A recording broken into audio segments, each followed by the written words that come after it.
Olá, turma! Aqui é o professor Fábio Mendonça Barbosa com o conteúdo de Educação Física do primeiro ano do ensino médio normal. Vamos nessa videoaula identificar e aplicar os sistemas táticos praticados pelas equipes em situações de jogo, conhecer os efeitos das drogas lícitas e ilícitas no organismo e seus malefícios para a saúde, comparar o conceito de autoridade e autoritarismo no esporte, conhecer e se posicionar frente ao estatuto do torcedor. Esperamos aqui contribuir com o seu desenvolvimento e colocar você em contato com a nossa grande área de conhecimento, que é o da linguagem, códigos e suas tecnologias. Vamos começar a aula de hoje falando sobre como identificar os sistemas táticos em situação de jogo.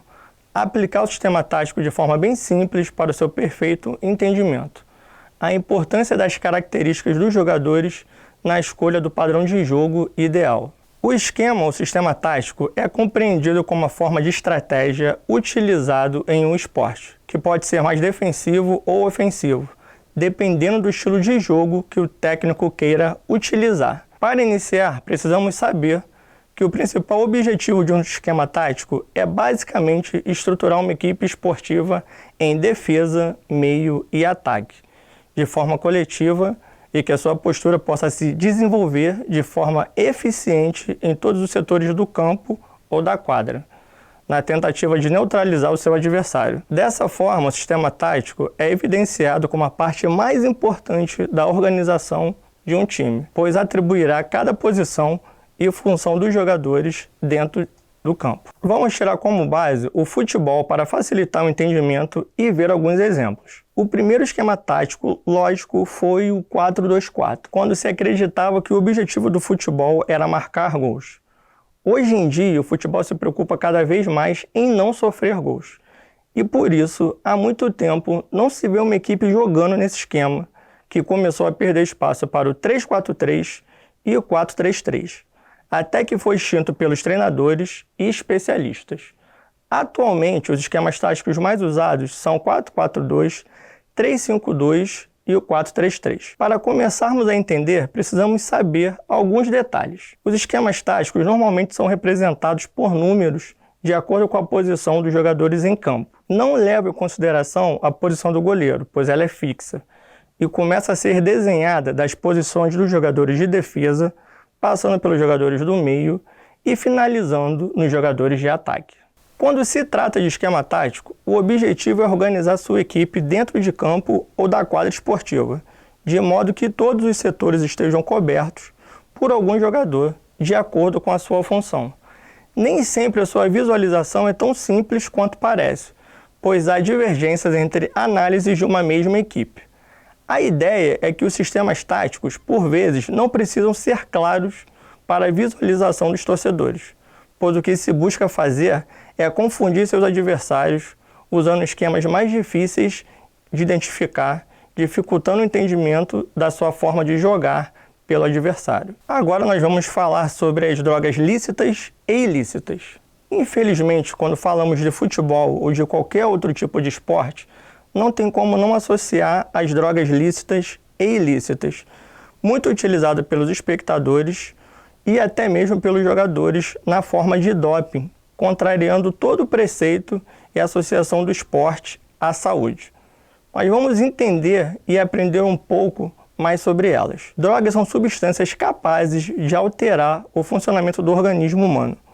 Dependendo da natureza e composição das mesmas, elas podem agir em determinados locais ou no organismo como um todo. Toda droga tem seus efeitos, porém elas não se manifestam da mesma maneira em todos os organismos, especialmente porque cada droga tem a sua contraindicação. As drogas são substâncias capazes de produzir alterações nas sensações físicas, psíquicas e emocionais. Sendo assim, energéticos, café, refrigerantes, chocolates, dentre muitos outros alimentos, contêm substâncias que podem ser consideradas drogas, pois alteram de alguma maneira as sensações de quem as ingere. Estas, porém, se ingeridas em quantidade moderada, não representam nenhuma ameaça para o ser humano. Se, no entanto, são demasiadamente utilizadas por alguém, podem causar uma leve dependência e problemas de saúde futuros. Drogas lícitas são aquelas permitidas por lei. as quais são compradas praticamente de maneira livre e seu comércio é legal. Drogas ilícitas são as cuja comercialização é proibida pela justiça.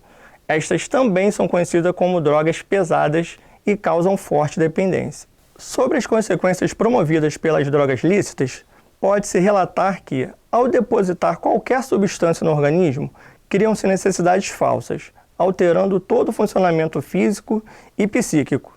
Podemos citar ataque cardíaco, doenças respiratórias, enfisema, câncer, impotência sexual, alterações na memória, perda do autocontrole, rompimento das veias, danos no fígado, rins e estômago, cirrose hepática, úlceras, gastrites, irritabilidade, dor de cabeça, insônia, ansiedade, agitação, dentre outros. As drogas permitidas por lei são as mais consumidas e as que mais resultam em fatalidades diárias, já que através das alterações realizadas no organismo, o indivíduo perde o controle e acaba por fazer coisas que no normal não seriam feitas. Além disso, o organismo tende a ficar mais preguiçoso, já que as drogas lícitas relaxam o organismo de forma exagerada. Agora nós vamos falar sobre autoridade e autoritarismo no esporte, Estatuto do Torcedor e suas possibilidades. Dentro do esporte, já que no meio esportivo, a autoridade é adquirida por meio da qualidade do trabalho e do conhecimento, podendo ser passada por um técnico ou por um árbitro, por exemplo.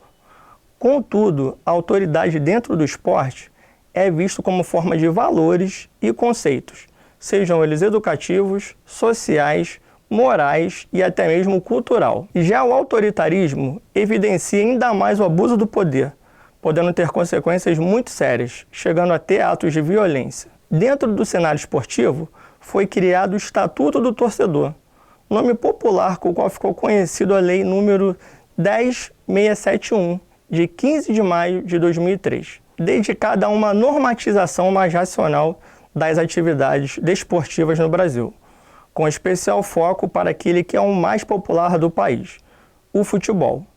Um pouco anterior e buscando tratar de praticamente os mesmos assuntos, a Lei número 9615, de 1998, mais conhecida como a Lei Pelé, que institui normas gerais para o desporto. No Estatuto do Torcedor, temos uma espécie de prolongamento do Código de Defesa do Consumidor na área das práticas desportivas, na realização das partidas e todo o procedimento e logística que tais eventos necessitam. Nunca é demais salientar que a lei procurou atingir toda a modalidade de esporte que tem acesso garantido ao público torcedor. Mas na prática, isso significa quase que totalmente abordar o assunto do ponto de vista da prática do futebol e de respectivo público. E assim vamos chegando ao final da nossa aula de hoje. Hoje nós vimos o que é o sistema tático e como se organizar em equipe de acordo com o objetivo. Vimos também o que são drogas lícitas e ilícitas e seus malefícios para o organismo, autoridade e autoritarismo no esporte e questões relacionadas ao Estatuto do Torcedor. Saiba que foi um prazer enorme ter estado aqui com vocês. Espero que tenham assimilado e adquirido novos conhecimentos e que eles sejam úteis tanto para a sua vida escolar como para a sua vida particular. Um grande abraço, pessoal, e até a próxima aula.